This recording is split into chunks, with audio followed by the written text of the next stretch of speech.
Bonjour et bienvenue dans un nouvel épisode de India and Global Left. Si vous découvrez l'émission, n'oubliez pas d'appuyer sur le bouton d'abonnement. Pensez également à devenir membre YouTube, à nous soutenir sur Patreon ou à faire un petit don via le lien dans la description. Mais au minimum, regardez l'émission, aimez, partagez et commentez. Sans plus tarder, permettez-moi d'accueillir notre invité de ce soir, Carlos Martinez. Carlos est écrivain et musicien. Il est l'auteur de The East is Still Red, Chinese Socialism in the 21st Century. Il est également co-rédacteur de Friends of Socialist China. Carlos, bienvenue dans India and Global Left. Carlos, welcome to India and Global Left. Salut Moudiar Jyotishman, ravi d'être avec toi. Je viens de lire ton court article, Pas de grande muraille, sur les continuités de la révolution chinoise. Je veux dire, c'est une bonne introduction pour les personnes qui ne sont pas familières avec l'histoire des 100 dernières années en Chine. Je vois aussi que tu l'as probablement écrit pour un public particulier, sans forcément entrer dans les détails de chaque événement historique que tu évoques. Mais ce que j'ai pu constater, c'est que tu cherchais à montrer que ces différentes phases de la Chine ne sont pas nécessairement séparées. Ce sont assurément des phases distinctes, mais elles sont reliées d'une manière ou d'une autre.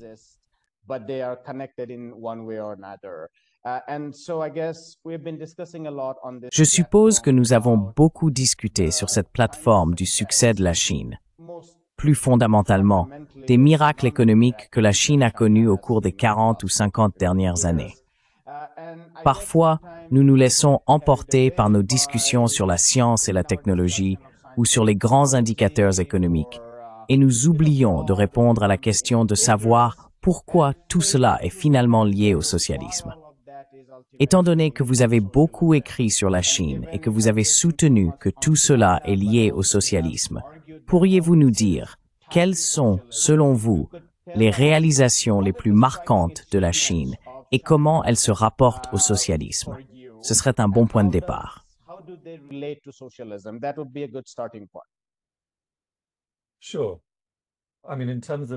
Bien sûr. Je veux dire, en ce qui concerne le succès économique de la Chine, je pense qu'il est utile d'en comprendre les dimensions et d'en faire une évaluation réaliste. Vous savez, le PIB nominal de la Chine est d'environ 19 000 milliards de dollars, ce qui la place juste derrière les États-Unis. Les États-Unis sont encore assez loin devant, à environ 30 000 milliards. Si l'on mesure en termes de parité de pouvoir d'achat, la Chine est en tête avec 40 000 milliards, les États-Unis à 30 et l'Inde à 17. Ensuite viennent la Russie, le Japon et l'Allemagne, bien plus loin derrière à 6 ou 7. Donc la Chine est une économie immense, n'est-ce pas? Mais c'est aussi un pays immense, avec une population de 1,4 milliard d'habitants. Son PIB par habitant est d'environ 13 ou 14 000 dollars américains. C'est donc clairement un pays à revenus intermédiaires et en développement, à un niveau assez comparable à celui de la Russie, de la Turquie, de l'Argentine ou de la Malaisie.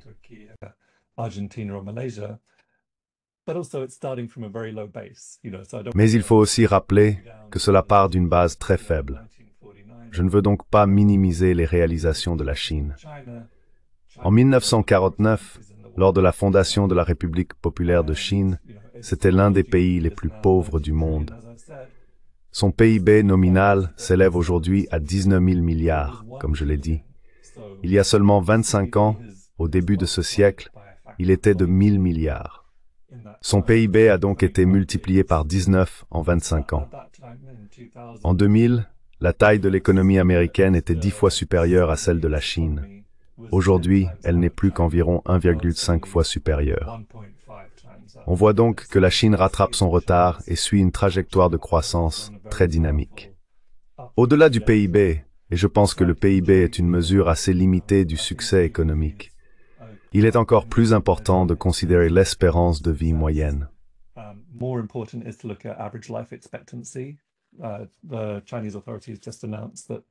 Les autorités chinoises viennent d'annoncer que leur espérance de vie moyenne a dépassé 69 ans, donc elle se rapproche de 80. ce qui la placerait dans un club assez exclusif de pays capitalistes très avancés. 79 ans, c'est comparable à d'autres pays développés. C'est du même ordre que les pays à revenus élevés. C'est plus élevé qu'aux États-Unis, où l'espérance de vie stagne dans la haute soixantaine depuis une vingtaine d'années. C'est donc, vous savez, une réalisation remarquable. Les indicateurs sociaux s'améliorent tous. De plus en plus, la Chine dispose d'un système éducatif de niveau mondial. De plus en plus, la Chine dispose d'un système de santé de niveau mondial. En termes d'IDH, l'indice de développement humain, qui est une sorte de mesure composite intégrant l'espérance de vie moyenne, le PIB par habitant et le niveau d'éducation.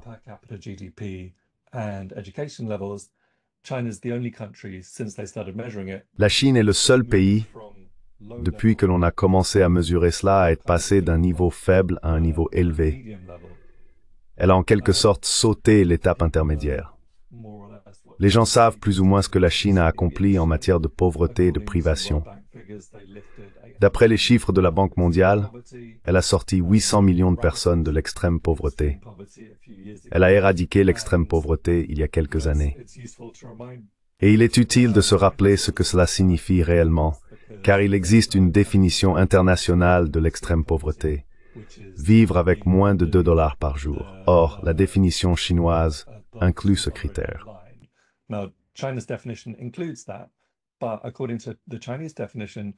Mais selon la définition chinoise, sortir de l'extrême pauvreté ne signifie pas seulement atteindre ce seuil de revenu, mais aussi disposer d'une alimentation décente et nutritive garantie, de la nourriture sur la table, d'un logement digne garanti, d'un toit au-dessus de sa tête, de vêtements adéquats, d'eau propre acheminée jusqu'à son domicile, d'une énergie moderne à la maison, ainsi que d'un accès universel à l'éducation et aux soins de santé.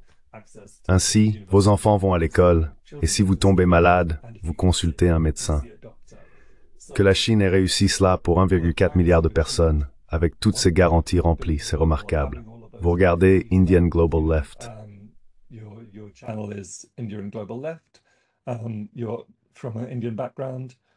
Tu es d'origine indienne. Mon père était également indien. Je suis allé en Inde de nombreuses fois et j'y ai beaucoup de famille. Tu sais, si tu es un villageois en Inde et que ces garanties sont assurées, que tu as de la nourriture sur la table, un toit au-dessus de ta tête, que tes enfants vont à l'école, que tu peux consulter un médecin et que tu n'es pas endetté, pas pris dans un système de servitude pour dette, alors, selon toute évaluation normale, tu fais plus ou moins partie de la classe moyenne. C'est donc un accomplissement vraiment remarquable.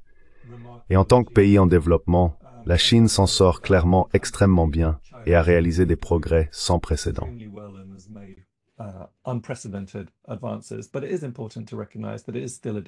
Mais il est important de reconnaître que c'est encore un pays en développement. C'est une question qui déroute un peu les gens. On regarde Shanghai, Pékin, Chongqing, Chengdu, Canton et ainsi de suite. Ce sont des villes incroyablement modernes où les habitants vivent très bien. Et la Chine est de plus en plus un pays innovant dans les domaines de la science et de la technologie. Alors, comment peut-elle être un pays en développement? Eh bien, relativement parlant, c'est encore un pays pauvre. Si le revenu moyen par habitant aux États-Unis est d'environ 60 000, celui de la Chine est quelque chose comme, eh bien, peut-être beaucoup plus maintenant. Peut-être que la dernière fois que j'ai vérifié, c'était 7 900. Oui, ce qui est très élevé. Évidemment, cela est en quelque sorte contrebalancé par une inégalité ridicule. Mais tu sais, celle de la Chine n'est que de 13 000 ou 14 000. Et dans le système mondial d'échange inégal, la Chine participe encore très largement à ce système en tant que pays subordonné, n'est-ce pas? Oui, la Chine exporte un peu de capital, mais elle ne le fait pas dans l'intention d'extraire de la plus-value des classes ouvrières occidentales.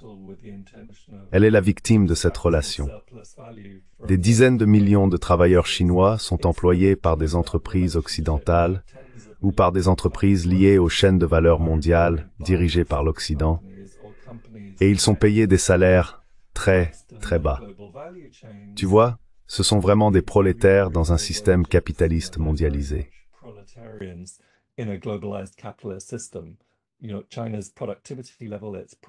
Vous savez, le niveau de productivité de la Chine, son niveau de rentabilité, reste encore nettement inférieur à celui des pays impérialistes.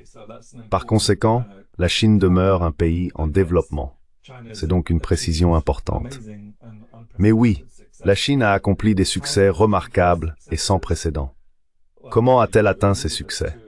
Eh bien, vous y avez fait allusion dans votre question et dans l'introduction. Le facteur déterminant, c'est le socialisme. Et cela inclut, comme vous le dites, les deux grandes phases du développement de la Chine.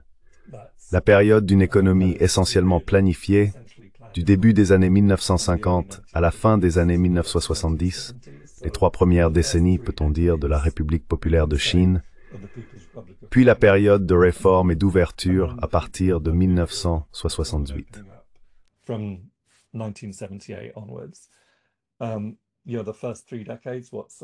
Vous savez, les 3 premières décennies, ce qu'on appelle souvent la période maoïste, ont tendance à être quelque peu dénigrées et mal perçues. On considère souvent que la Chine avait une économie en ruine à cette époque. Et nous ne devrions pas vraiment laisser cette diffamation perdurer, car le progrès historique et sans précédent de la Chine commence en 1949, pas en 1968. Le féodalisme a été démantelé, ce qui fut une réalisation historique. La terre a été réformée, elle a été donnée à ceux qui la cultivaient, la paysannerie, n'est-ce pas? On a mis fin à l'oppression la plus brutale des femmes qui régnait en Chine depuis des siècles et des siècles. Il y a eu une vaste campagne d'alphabétisation.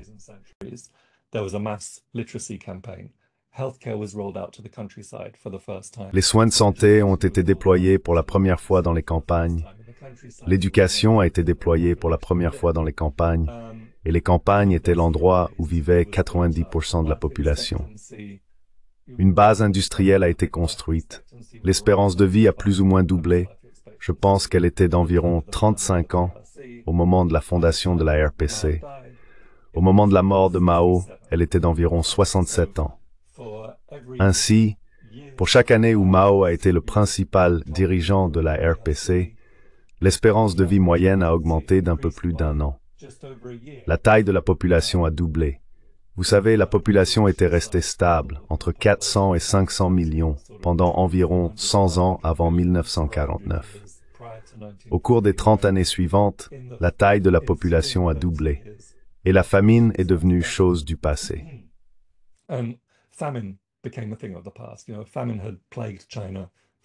Vous savez, la famine a ravagé la Chine pendant des siècles et des siècles. Après 1960, soit 61, il n'y a plus de famine en Chine, ce qui constituait un problème très important et sérieux à résoudre, n'est-ce pas? Donc vous savez, beaucoup de ces choses ne se reflètent peut-être pas dans les chiffres du PIB, mais elles représentent clairement une transformation et une immense amélioration de l'économie. Du moins en ce qui concerne les gens ordinaires.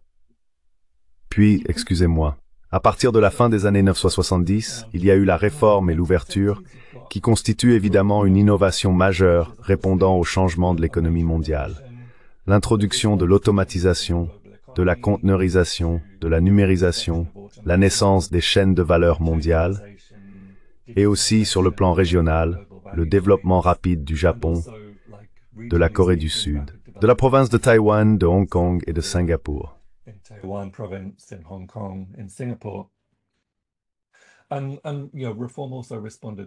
Et la réforme a également répondu à certains des problèmes émergents de l'économie nationale. Un certain niveau d'inefficacité, un certain niveau de stagnation, un manque d'innovation, un manque d'incitation, un degré de retard technologique. Ainsi, un peu de capital privé a été introduit, un peu de motivation par le profit a été introduite, certains mécanismes de marché ont été mis en place, des investissements étrangers ont eu lieu, et une libéralisation limitée des prix s'est produite, parallèlement à un effort pour apprendre de l'Occident et développer de nouvelles technologies, entre autres. Mais le fait est que c'était encore du socialisme. C'était encore la classe ouvrière et ses alliés qui étaient aux commandes. Les secteurs clés de l'économie restait sous contrôle de l'État.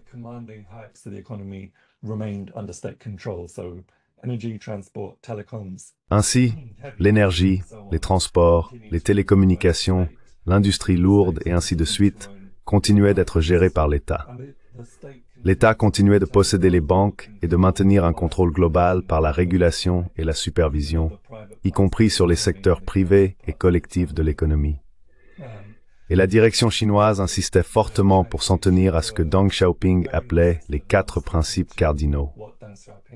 Maintenir le rôle dirigeant du Parti communiste, maintenir la domination de la classe ouvrière et de la paysannerie, maintenir l'adhésion à la voie socialiste et maintenir l'adhésion au marxisme-léninisme et à la pensée de Mao Zedong.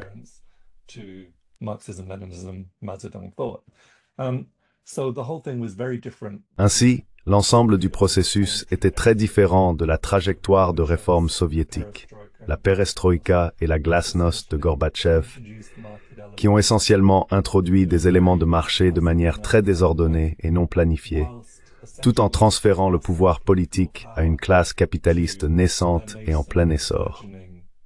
Et les résultats parlent d'eux-mêmes. La République populaire de Chine existe toujours, tandis que l'Union soviétique, très malheureusement, n'existe plus. Oui, il y a des inégalités. Oui, il y a des milliardaires en Chine. Oui, il y a des marques mondiales en Chine. Oui, on peut aller à Shanghai et prendre un café chez Starbucks, si c'est vraiment ce que l'on souhaite faire.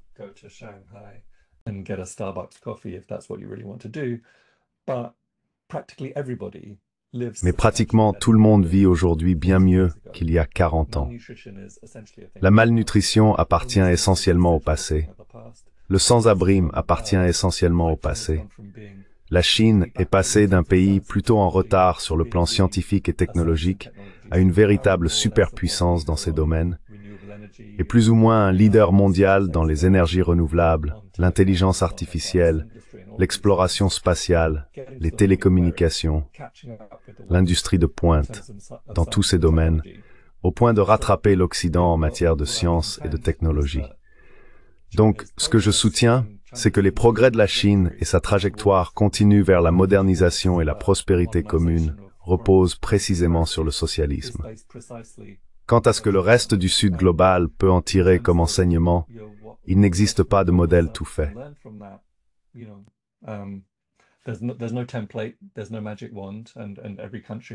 Il n'existe pas de baguette magique et chaque pays doit trouver sa propre voie.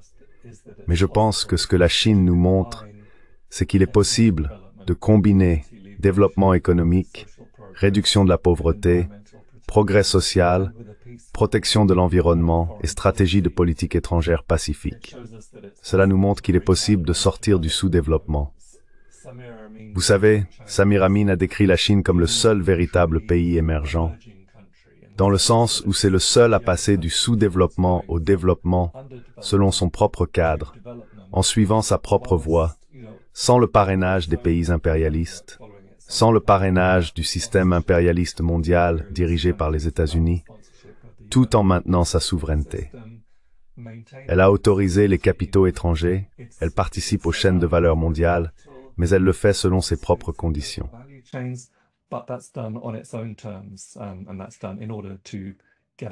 Et cela a été fait afin d'accéder à l'économie mondiale et à la technologie moderne. La Chine aurait pu suivre les prescriptions du FMI, elle aurait pu suivre les prescriptions de la Banque mondiale, elle aurait pu simplement s'intégrer dans le système impérialiste dirigé par les États-Unis, et c'est précisément ce que les stratèges américains espéraient et attendaient. Mais la Chine a développé sa propre voie de modernisation, sa propre voie de développement souverain, fondée sur la prospérité commune, sur l'affirmation de sa souveraineté, sur le développement d'une civilisation écologique. Elle ne repose absolument pas sur la domination, le colonialisme, l'impérialisme ou la guerre. Il suffit d'examiner le parcours pacifique de la Chine au cours de ses 76 années d'existence pour constater la différence entre le processus de modernisation chinois et celui de l'Amérique du Nord ou de l'Europe occidentale.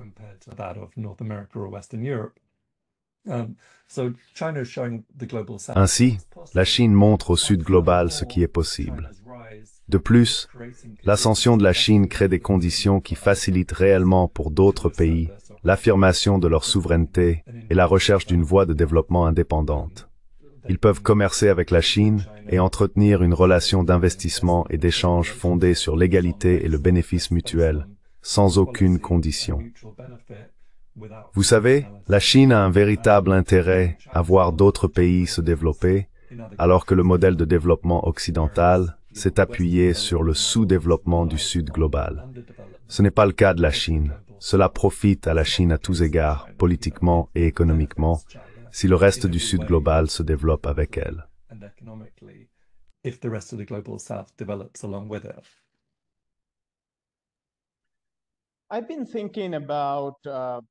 Je réfléchis à quel est l'avenir du socialisme. Qu'est-ce que le socialisme pour le reste du monde, en dehors de la Chine, du Vietnam et de Cuba, les États et pays socialistes existants? Et dans ce cadre, peut-être pourriez-vous établir un lien avec vous nous avez bien sûr déjà donné quelques modèles pour réfléchir au socialisme chinois, à la raison pour laquelle ils sont socialistes. Mais pourriez-vous nous en dire un peu plus sur ce que sont les éléments du socialisme en tant que tel, indépendamment du large succès économique de la période de réforme? Je veux dire, bien sûr, la première chose qui vient à l'esprit, c'est que la classe politique, c'est le Parti communiste.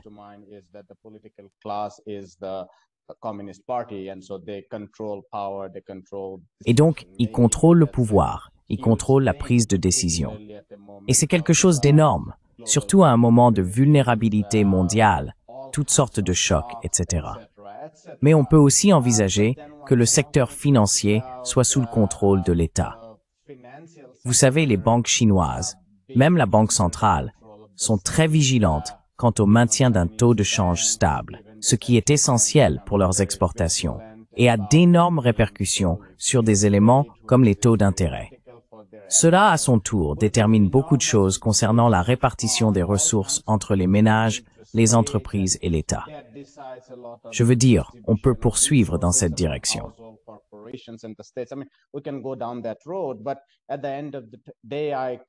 Mais au bout du compte, je reviens sans cesse à la même question. Quelles sont les caractéristiques essentielles de l'économie politique chinoise qui en font un système socialiste? L'un des arguments de Yuan Hong, par exemple, est que l'élimination totale de la pauvreté, ou disons le chiffre de 800 millions, ne résulte pas d'un programme de réduction de la pauvreté de type FMI ou Banque mondiale. Elle découle principalement de ce qu'elle appelle la méthode néoclassique d'industrialisation rapide. Et dans ce processus, la croissance s'envole. Ce n'est que récemment, au cours de la dernière décennie environ, qu'ils ont mis en place un programme de réduction de la pauvreté visant à éradiquer la pauvreté absolue dans les zones rurales.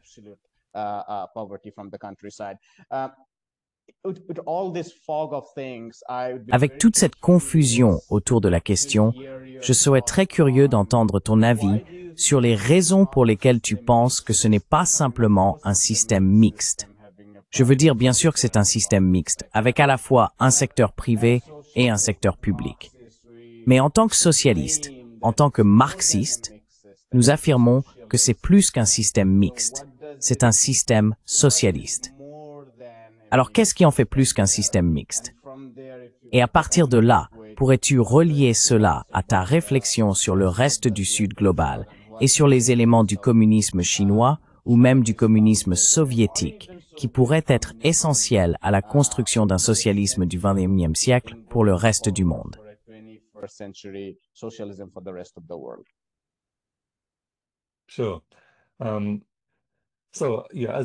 Bien sûr. Donc, comme vous l'avez mentionné, il faut d'abord définir le socialisme, n'est-ce pas? Je suis un traditionnaliste et un marxiste-léniniste. Sur cette base, je considère le socialisme comme une phase de transition entre le capitalisme et le communisme. C'est une étape sur la route vers une société communiste sans classe, une société qui ne repose pas sur l'exploitation d'un être humain par un autre. L'élément le plus important du socialisme dans cette phase transitoire, qui, semble-t-il, durera des générations, voire des siècles, est la question du pouvoir de la classe ouvrière, ce que Marx et Lénine appelaient la dictature du prolétariat. Ainsi, le socialisme est avant tout une question politique, une question de pouvoir. Avec la classe ouvrière et ses alliés au pouvoir, il existe une grande marge de manœuvre quant à la manière dont l'économie est organisée.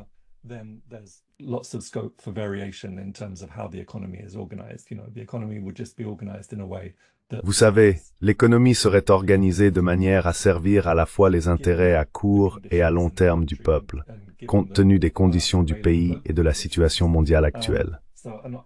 Sur cette base, je considère que les États socialistes survivants, ceux que l'on peut définir comme véritablement socialistes, sont ceux qui continuent d'être dirigés par des partis communistes et de maintenir la domination de la classe ouvrière. Cela inclut la Chine, Cuba, le Vietnam, la RDP Lao et la République populaire démocratique de Corée. Et puis bien sûr, il y a un certain nombre de pays à orientation socialiste qui sont en train d'explorer une voie vers le socialisme, probablement le Venezuela et le Nicaragua étant les exemples les plus évidents.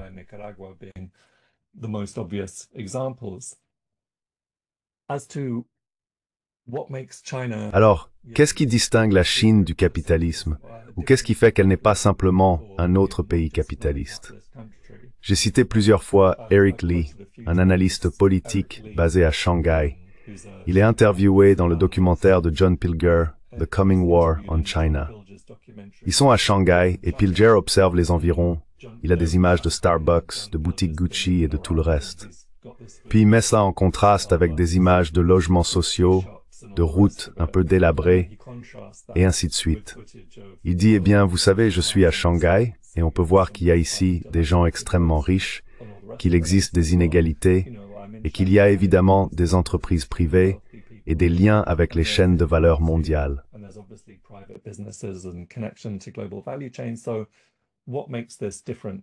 Alors, qu'est-ce qui distingue cela d'un pays capitaliste? Eric Lee l'explique très simplement. Il dit, regardez, oui, nous avons des milliardaires en Chine, nous sommes une économie de marché florissante.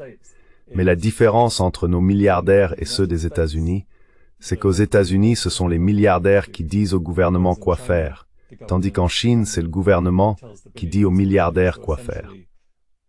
En somme, la Chine tolère la richesse, la Chine tolère le capital privé, la Chine tolère les grandes entreprises, les grandes affaires, les milliardaires, dans la mesure où ils contribuent aux objectifs de développement global du pays. Donc oui, on en revient à ce que nous disions. L'essentiel, c'est le pouvoir de la classe ouvrière.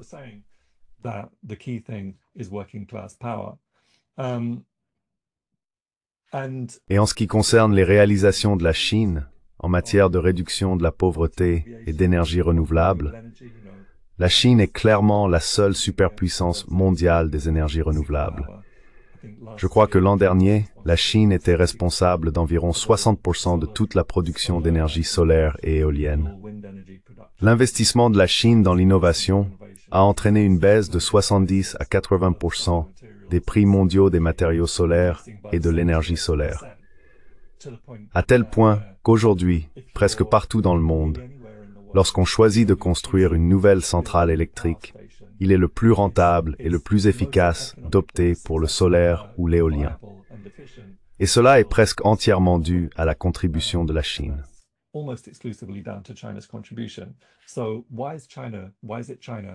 Alors, pourquoi est-ce la Chine, plutôt que n'importe quel autre pays, qui a apporté cette contribution spécifique et accompli ce qu'elle a accompli? Pourquoi est-ce la Chine, plutôt que n'importe quel autre pays, qui a éliminé l'extrême pauvreté ou résolu des problèmes comme le sans-abrisme? Cela doit être lié à la nature de classe de la société chinoise.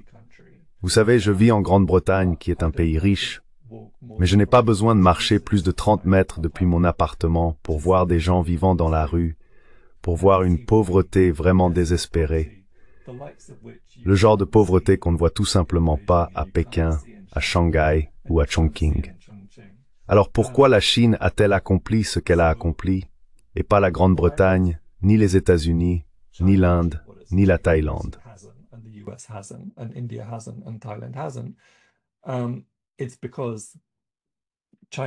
C'est parce que le gouvernement chinois se trouve dans une position où il peut prendre des décisions au nom de la classe ouvrière, au nom de la paysannerie, afin de consacrer d'énormes ressources à ce projet. D'énormes ressources pour répondre aux besoins à court et à long terme des gens ordinaires. Vous savez, les besoins à court terme consistent à faire passer les gens au-dessus du seuil de pauvreté.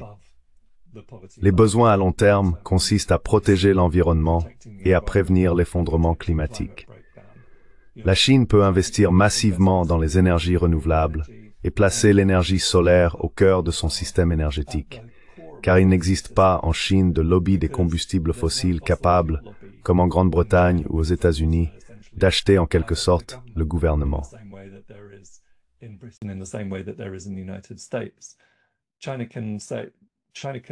La Chine peut construire des lignes à grande vitesse vers le Qinghai, le Tibet, le Xinjiang, la Mongolie intérieure, le Yunnan et, vous savez, vers l'extrême ouest et le centre du pays.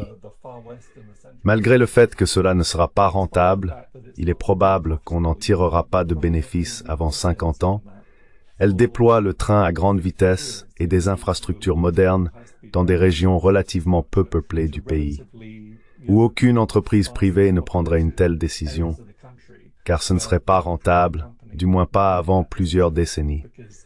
Mais l'État chinois peut décider que cela fait partie de ses besoins en matière de développement.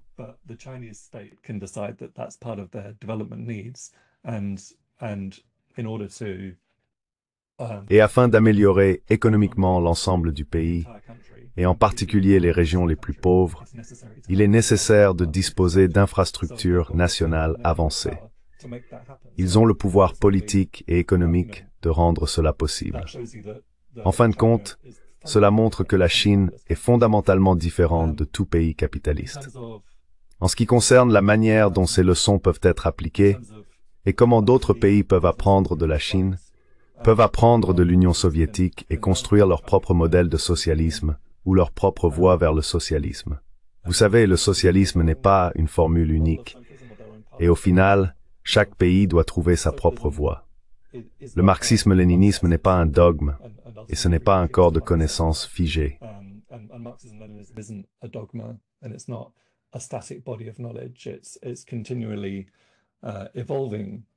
C'est un processus en constante évolution. Et je pense que la Chine a particulièrement bien réussi à appliquer le socialisme et le marxisme à ses propres circonstances nationales spécifiques, ainsi qu'à ses traditions et à ses modes de pensée. La pensée de Mao Zedong, la théorie de Deng Xiaoping, les trois représentations, la vision scientifique du développement de Hu Jintao, la pensée de Xi Jinping, tout cela représente d'importantes contributions au marxisme-léninisme. Il y a donc beaucoup à apprendre de la Chine, mais sans doute que la chose la plus importante à long terme est l'importance d'intégrer le marxisme aux conditions spécifiques qui prévalent dans ce pays, aux traditions, aux conditions, et de s'adapter à une situation mondiale en constante évolution et transformation.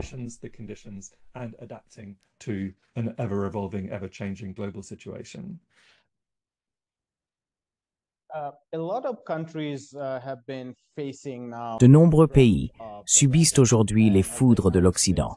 Et à mesure que les États-Unis deviennent de plus en plus déséquilibrés, ou que l'impérialisme se montre de plus en plus à nu, la bourgeoisie des pays qui s'étaient auparavant bercés d'illusions en se croyant amis de l'Occident a lentement mais sûrement fini par admettre qu'ils ne sont pas considérés comme des alliés par l'Empire.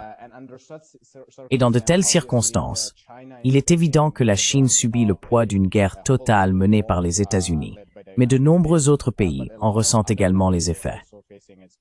Un élément essentiel du socialisme au Vietnam, en RPDC en Chine et dans l'ex-Union soviétique est la souveraineté nationale et la lutte contre l'impérialisme.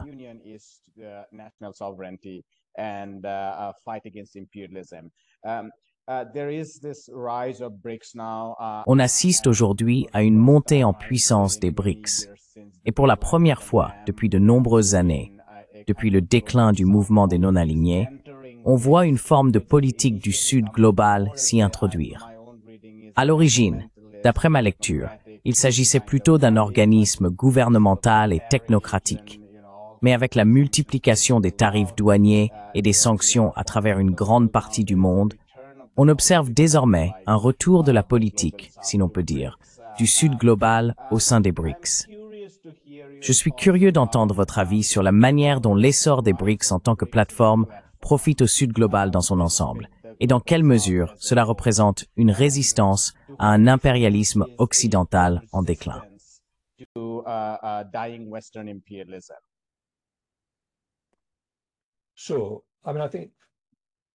Bien sûr. Je veux dire, je pense que les BRICS pourraient raisonnablement être définis comme la forme organisationnelle centrale d'un ordre mondial multipolaire émergent. Et parlons de ce que signifie la multipolarité, car je pense que c'est la question autour de laquelle il y a beaucoup de confusion et d'obscurcissement. À mon avis, c'est un système de relations internationales qui implique plusieurs centres de pouvoir. C'est donc la fin de la domination par un seul pays ou par un groupe de pays. C'est un système dans lequel tous les pays ont leur mot à dire dans la gouvernance mondiale, où tous les pays contribuent, dans une certaine mesure, à façonner les règles du système international. Et il ne s'agit pas simplement d'ajustements dans les relations entre les grandes puissances. Cela inclut la montée du Sud global.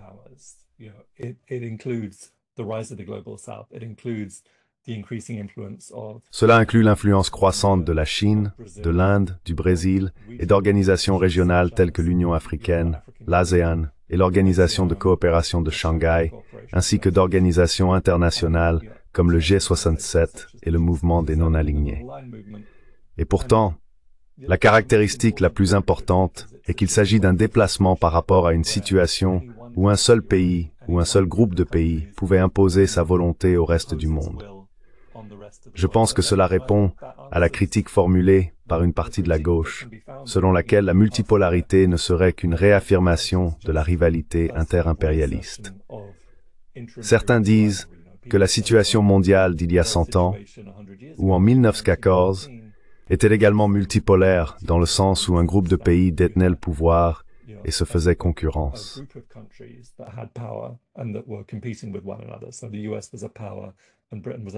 Ainsi, les États-Unis étaient une puissance, la Grande-Bretagne était une puissance, et la France, l'Allemagne, le Japon et la Russie étaient des puissances. Ce que je soutiens, c'est qu'il s'agissait essentiellement d'une situation unipolaire. Il y avait un pôle impérialiste unique, avec des contradictions et des rivalités internes. La multipolarité moderne signifie donc que la Chine, l'Inde, l'Afrique, l'Amérique latine, les Caraïbes et le Pacifique ont tous une place à la table.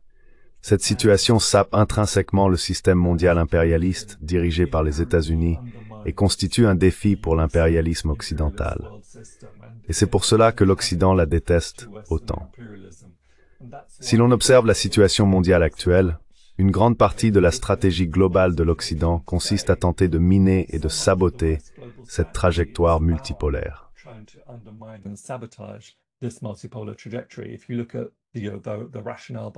Si l'on examine la logique derrière la guerre en Ukraine, cette guerre par procuration contre la Russie, ou l'attaque contre l'Iran, ou encore l'opération de changement de régime menée depuis 13 ans en Syrie, ou les campagnes de déstabilisation au Venezuela et au Nicaragua, ou les calomnies sur la politique étrangère de la Chine, cette idée selon laquelle l'initiative, la ceinture et la route serait un piège de la dette et tout le reste, même la Palestine y est liée, car Israël constitue en quelque sorte le rempart de la projection de puissance impérialiste en Asie occidentale. Et tout le monde sait qu'une Palestine indépendante serait alignée sur le Sud global, qu'elle s'inscrirait dans le processus multipolaire, qu'elle se tiendrait solidaire des pays qui ont toujours été solidaires d'elle. Une grande partie de ce qui se passe, une grande partie du chaos que nous voyons aujourd'hui dans le monde, est liée aux tentatives de l'Occident de ralentir et de faire reculer le processus multipolaire.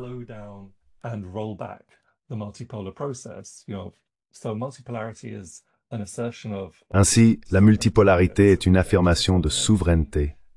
C'est un rejet de la domination. C'est un engagement en faveur de la coopération.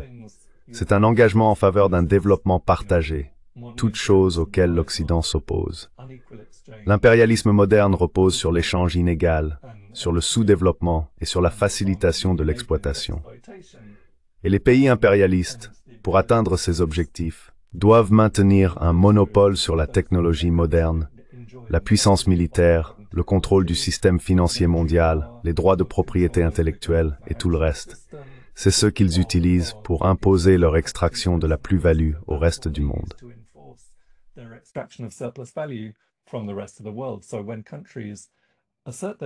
Ainsi, lorsque des pays affirment leur souveraineté, lorsqu'ils refusent d'être dominés, lorsqu'ils coopèrent pour se développer eux-mêmes et mutuellement, cela sape les fondements mêmes du système.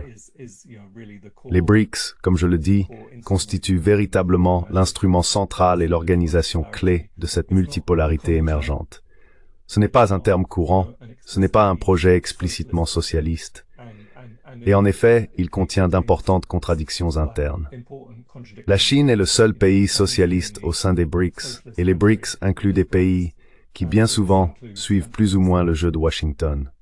L'Inde et les Émirats arabes unis en étant probablement les exemples les plus marquants.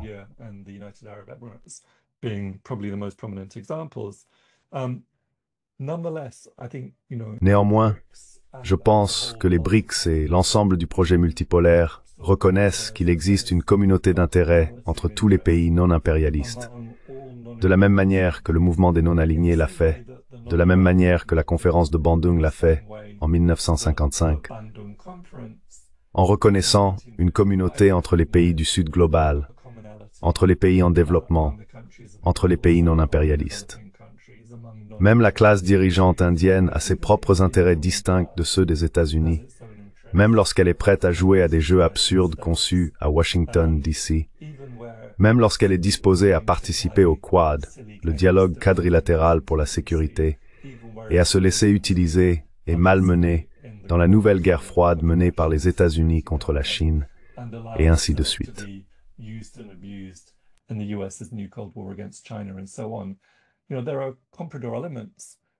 Vous savez, il existe des éléments compradors au sein de la bourgeoisie indienne, mais il y a aussi une bourgeoisie nationale qui possède ses propres intérêts indépendants, lesquels bénéficieront en fin de compte d'une affirmation de la souveraineté et d'une coopération avec la Chine, avec le reste des BRICS et avec le reste du Sud global. Et à ce propos, il est significatif que Narendra Modi se soit rendu à la conférence de l'Organisation de coopération de Shanghai à Tianjin il y a quelques semaines, sa première visite en Chine depuis 2018, et qu'il y ait des signes prometteurs de rapprochement entre les deux pays.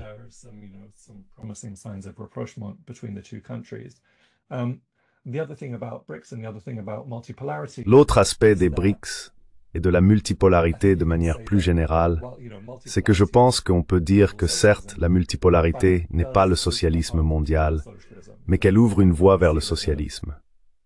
Je considère l'affirmation de la souveraineté, implicite dans la multipolarité, comme une condition nécessaire, mais non suffisante pour construire le socialisme. Une fois qu'un pays a sa souveraineté, une fois qu'il a le droit de suivre sa propre voie de modernisation et de développement, sans pression, sans ingérence, sans menace de guerre, de changement de régime ou de déstabilisation de la part du monde impérialiste, cela ouvre alors de nombreuses possibilités pour progresser vers le socialisme.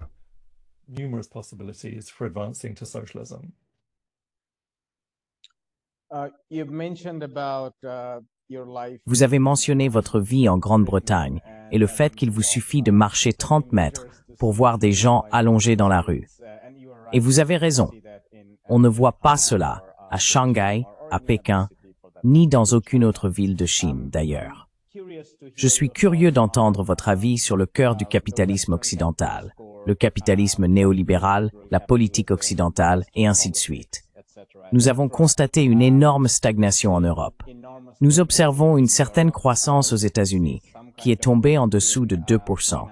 Mais une part importante de celle-ci est alimentée par la technologie générée par l'IA, que certains qualifient même de grande bulle.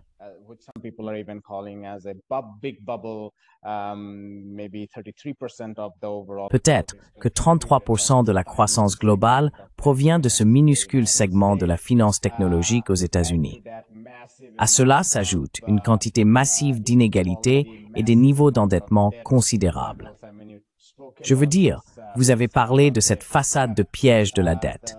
La seule chose qui me vient à l'esprit quand je pense à un piège de la dette, c'est l'ensemble du système capitaliste.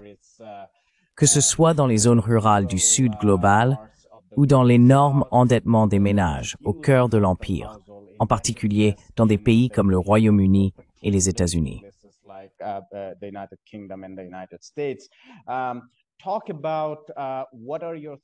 Qu'en pensez-vous du capitalisme néolibéral en Occident?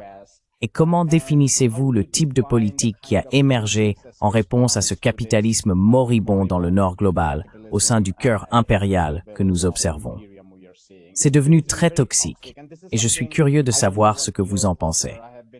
J'ai remarqué que dans des pays comme le Vietnam et la Chine, on ne voit pas ce type de politique toxique que l'on observe en Inde, et certainement dans une grande partie du Nord global, les gens se dressant les uns contre les autres, presque comme une sorte de guerre civile larvée, s'insultant mutuellement.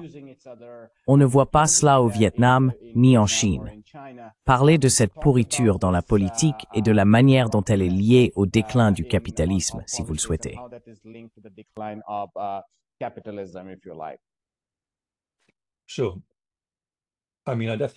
Bien sûr.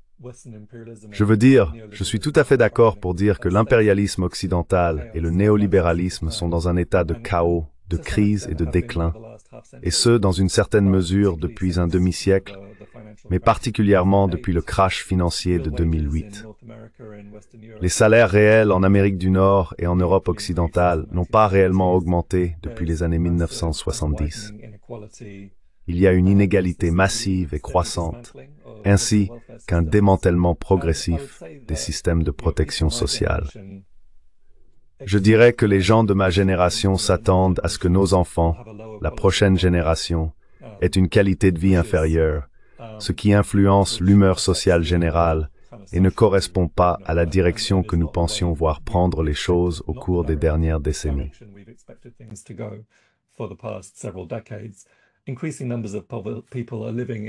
Un nombre croissant de personnes vivent dans une pauvreté assez désespérée, et tous les problèmes sociaux qui en découlent apparaissent.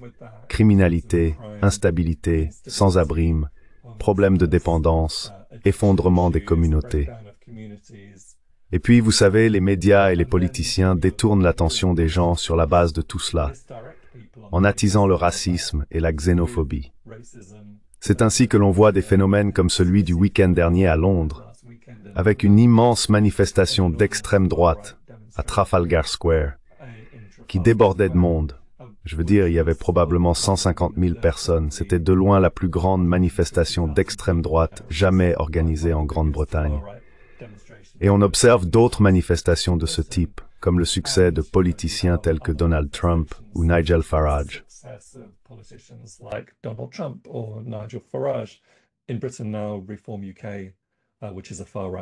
Au Royaume-Uni aujourd'hui, Reform UK, un parti d'extrême droite dirigé par Nigel Farage, est largement en tête des sondages, essentiellement sur la base d'un programme opposé à l'immigration et prônant les expulsions, la soi-disant rapatriation des migrants. Le racisme s'aggrave, le sexisme s'aggrave, et cela inverse une tendance de plusieurs décennies durant lesquelles ces problèmes étaient progressivement pris en compte, la situation s'améliorant peu à peu grâce aux luttes des gens. Mais au fond, tout cela revient à l'économie. Cela revient aux contradictions du capitalisme. Cela revient aux crises de surproduction. Cela revient à la baisse du taux de profit. Et c'est là la base de l'économie marxiste, n'est-ce pas? Il suffit de revenir au Capital, tome 3, et à la tendance du taux de profit à la baisse en raison de la composition croissante du capital. C'est une constante du capitalisme, n'est-ce pas?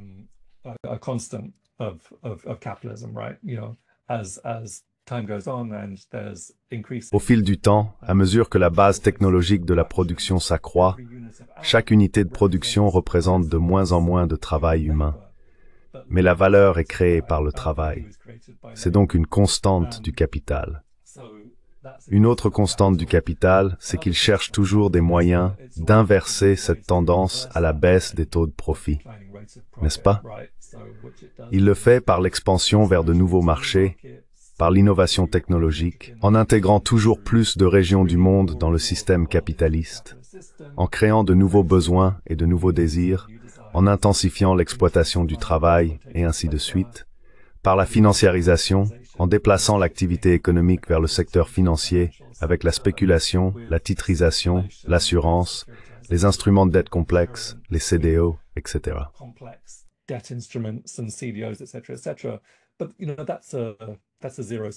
Mais c'est un jeu à somme nulle. Cela ne crée aucune nouvelle valeur. Cela ne fait que produire des gagnants et des perdants. C'est essentiellement une forme de jeu d'argent professionnalisé et légitimé qui engendre d'énormes bulles. En somme, une sorte de pyramide géante, ce qui finit par ajouter encore plus d'instabilité au système. Quant à l'intensification de l'exploitation du travail et à l'expansion vers de nouveaux marchés, ces options deviennent de plus en plus limitées, précisément à cause de la montée du Sud global, et surtout de l'émergence de la Chine et de cette trajectoire multipolaire dont nous venions de parler. Le résultat de tout cela, c'est que les classes capitalistes occidentales sont dans une situation assez sérieuse.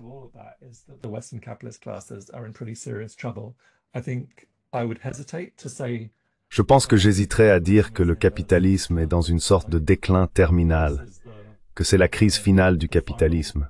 Car pour être honnête, il faut reconnaître que le capitalisme a montré une certaine résilience au fil des siècles, une certaine capacité à s'adapter et à se réinventer. Il y a un siècle, ou environ 110 ans avec le crash de Wall Street, la Grande Dépression, la montée du fascisme, des gens comme toi et moi, notre mouvement pensait aussi qu'il s'agissait de la crise finale, de la crise générale du capitalisme, qui mènerait inévitablement à une révolution socialiste mondiale. Il s'avère, tu sais, que l'histoire ne suit pas une ligne droite, et que le matérialisme historique représente une trajectoire, n'est-ce pas? C'est un processus de progrès passant par l'esclavage, le féodalisme, le capitalisme, le socialisme, puis le communisme, mais qui comprend clairement des détours et des virages.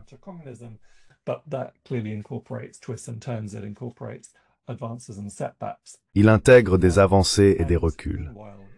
Et pendant ce temps, vous savez, il est certain que l'Occident perd son hégémonie économique. Les pays du G7, qui représentaient autrefois 60% du PIB mondial, n'en représentent plus qu'environ 25%. Mais l'Occident conserve encore son hégémonie militaire. Il maintient une infrastructure mondiale de projection de puissance, via l'OTAN, via l'AUKUS et des organisations affiliées. Les États-Unis possèdent plus de 800 bases militaires à l'étranger dans le monde entier. Ils disposent de dizaines de milliers de soldats, de dizaines de milliers de systèmes d'armes déployés à l'échelle mondiale, y compris des armes nucléaires. Les États-Unis possèdent l'arsenal nucléaire le plus vaste et le plus avancé. Ils disposent également de systèmes de renseignement militaire pour mener des campagnes de déstabilisation et de changement de régime.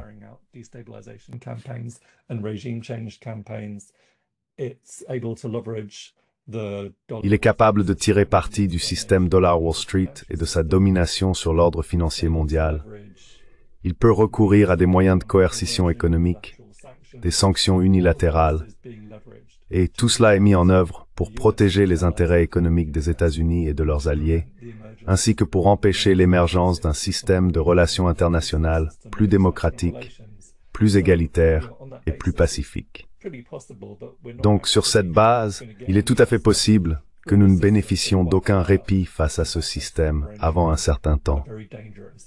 En fait, je dirais que nous entrons dans une phase très dangereuse et très imprévisible, caractérisée par la menace constante d'une troisième guerre mondiale menée par des puissances nucléaires, la menace permanente d'un effondrement climatique et la possibilité de franchir divers points de bascule environnementaux, ainsi que la menace persistante de pandémies et de la résistance aux antimicrobiens.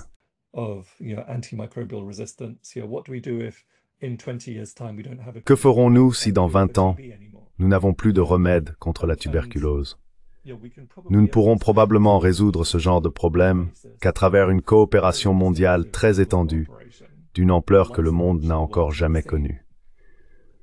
Mais ce que nous obtenons, ce que les puissances impérialistes nous offrent, c'est le conflit, la division, les guerres froides et les guerres chaudes.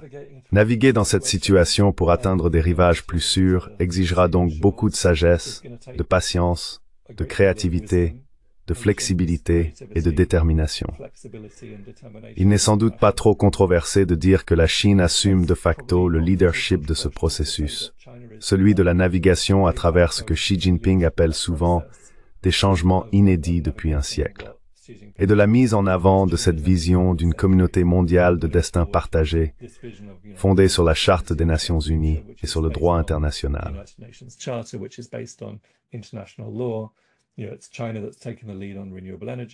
C'est la Chine qui prend la tête en matière d'énergie renouvelable. C'est la Chine qui prend la tête de la modernisation et de l'industrialisation. La Chine crée toutes sortes de biens publics mondiaux, l'initiative La Ceinture et la Route, l'initiative pour le développement mondial, l'initiative pour la sécurité mondiale, l'initiative pour la civilisation mondiale, et lancée récemment il y a quelques semaines, l'initiative pour la gouvernance mondiale. La Chine se trouve évidemment au cœur des BRICS et de l'Organisation de coopération de Shanghai, et elle est très active au niveau des Nations Unies, du G20, du G77 et du mouvement des non-alignés. Vous savez, elle a mis en place divers forums pour dialoguer avec d'autres organisations du Sud global. Le Forum sur la coopération Chine-Afrique, le Forum Chine-CELAC.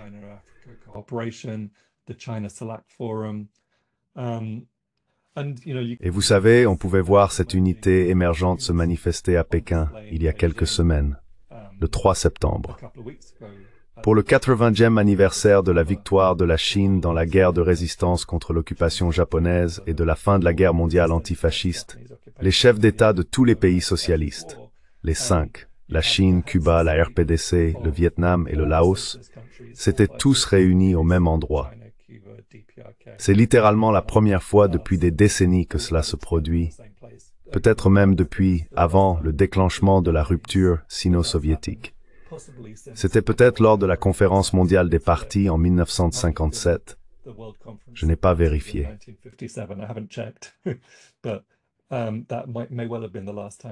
C'était peut-être bien la dernière fois que les chefs d'État de tous les pays socialistes se trouvaient réunis au même endroit en même temps. En plus, il y avait la Russie, l'Iran, la Biélorussie, le Zimbabwe, les pays d'Asie centrale et plusieurs autres.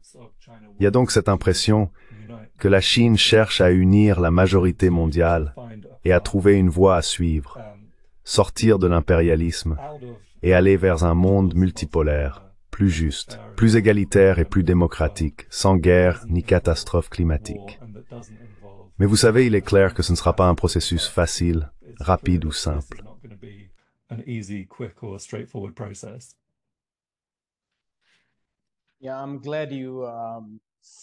Oui, je suis content que tu aies dit ça. Tu mettrais en garde contre l'idée de voir le déclin de l'Occident comme une sorte de déclin terminal, comme si nous étions au bord d'un changement révolutionnaire. Parce que je crois vraiment que ce déclin va être long, à moins que des événements imprévisibles ne se produisent. Comme tu l'as dit, l'hégémonie militaire, la puissance militaire de l'Occident est toujours intacte. Je veux dire, bien sûr, la Chine peut exhiber un arsenal spectaculaire et la Chine infligerait certainement une sérieuse défaite aux États-Unis dans sa propre région. Mais si l'on regarde à l'échelle mondiale, si l'on considère le Sud global dans son ensemble, on voit encore comment l'Occident s'en prend aux pays qu'il n'aime pas.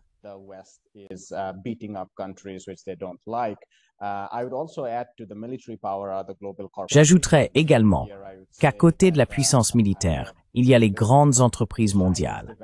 Et ici, je dirais qu'une forme de développement chinois est très importante, car la Chine dispose d'alternatives à Amazon, Meta, Google, vous les connaissez. Mais le reste du monde, non. Même les pays qui ne sont pas amis des États-Unis n'ont pas nécessairement d'alternatives aux entreprises dirigées par les États-Unis. Je ne suis même pas d'accord avec mes amis comme Ben Norton sur le déclin du dollar, et nous allons bientôt en débattre publiquement. Mais j'ajouterai un point de plus à ce que vous avez dit sur les contradictions dans le taux de profit. J'y ajouterai l'intelligence artificielle. Je pense que l'une des contradictions de l'empire capitaliste est qu'il faut désormais compter sur l'IA pour maintenir les profits.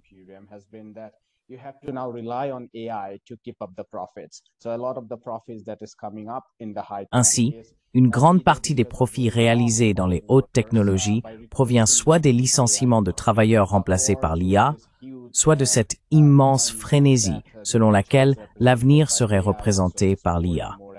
L'argent continue donc d'affluer, même s'il s'agit d'une bulle. Et cela signifie que ce type de contradiction liée à la bulle, tenter de maintenir des profits élevés alors qu'ils sont comprimés dans d'autres secteurs, conduit également à une intensification de la lutte des classes. Car d'un côté, il faut s'appuyer sur l'IA, mais s'y appuyer implique un licenciement massif de travailleurs, ce qui gonfle effectivement le sous-emploi.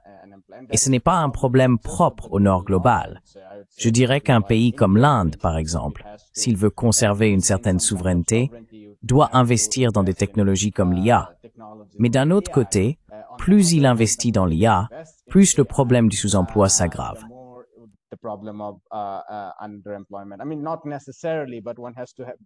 Je veux dire, pas forcément, mais il faut adopter une approche très prudente pour éviter ce genre de choses. D'accord, je vais m'arrêter là. Nous avons plus ou moins tout couvert, mais j'aimerais que tu termines en nous parlant un peu de Friends of Socialist China, car il est difficile de trouver des informations réelles et fiables sur la Chine compte tenu de la guerre de l'information. Donc, conclue simplement en nous disant quelques mots sur la plateforme et sur le type de travail que les gens peuvent y trouver.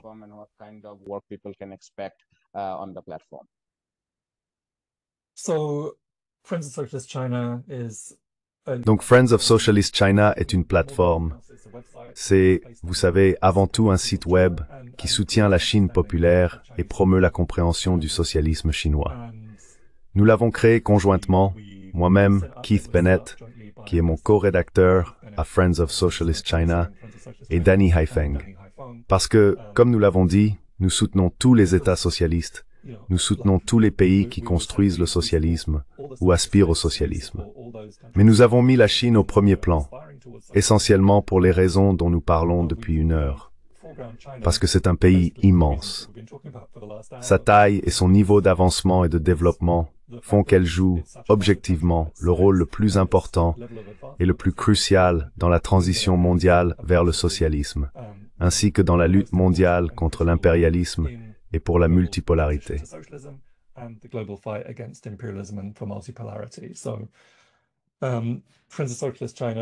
Amis de la Chine socialiste, sur notre site web, nous publions en moyenne 10 ou 12 articles par semaine. Certains sont des textes originaux, d'autres sont republiés à partir de diverses sources, mais toujours édités par nos soins et toujours accompagnés d'une introduction rédigée par nous. Nous organisons régulièrement des événements, à la fois en présentiel, ici à Londres, et de plus en plus, au cours de l'année écoulée. Nous avons eu un comité des Amis de la Chine socialiste aux États-Unis qui a organisé des événements dans des villes comme Boston, New York et Portland. Nous avons une conférence prévue ici à Londres le week-end prochain, le 27 septembre, à Bolivar Hall, un très bel endroit géré par l'ambassade du Venezuela ici à Londres. Elle s'appelle la Conférence sur la Chine socialiste et marquera la fête nationale de la Chine tout en abordant divers aspects du socialisme chinois.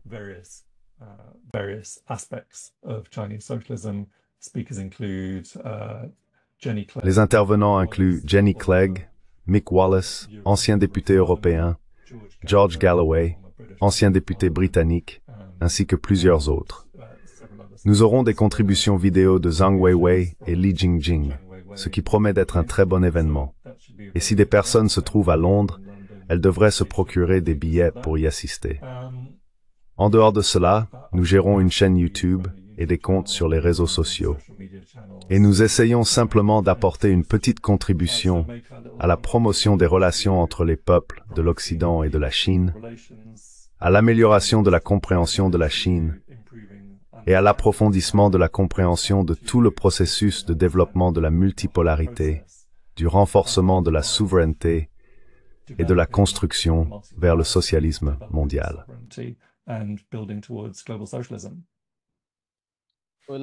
Nous allons nous arrêter là. Merci, Carlos. C'était un plaisir de vous écouter et de vous avoir parmi nous. Merci, Mudyar Jyotishman. J'espère te rejoindre une autre fois. Bien sûr. Prenez soin de vous. Passez une excellente fin de journée. Au revoir. Merci. Bonjour, je m'appelle Ayushman. Avec Jyotishman, nous avons lancé cette plateforme. Au cours des 2 dernières années, nous avons essayé de créer du contenu pour les forces de gauche et progressistes. Jusqu'à présent, nous avons interviewé des économistes, des historiens, des commentateurs politiques et des militants. Si vous avez apprécié notre contenu et souhaitez que nous construisions une archive pour la gauche, j'ai 2 demandes à vous faire. Veuillez envisager de faire un don à cette cause. Le lien se trouve dans la description ci-dessous. Et si vous ne pouvez pas le faire, ne vous en faites pas. Vous pouvez toujours aimer nos vidéos et les partager avec vos camarades. Enfin, n'oubliez pas d'appuyer sur le bouton d'abonnement. Don't forget to hit the subscribe button.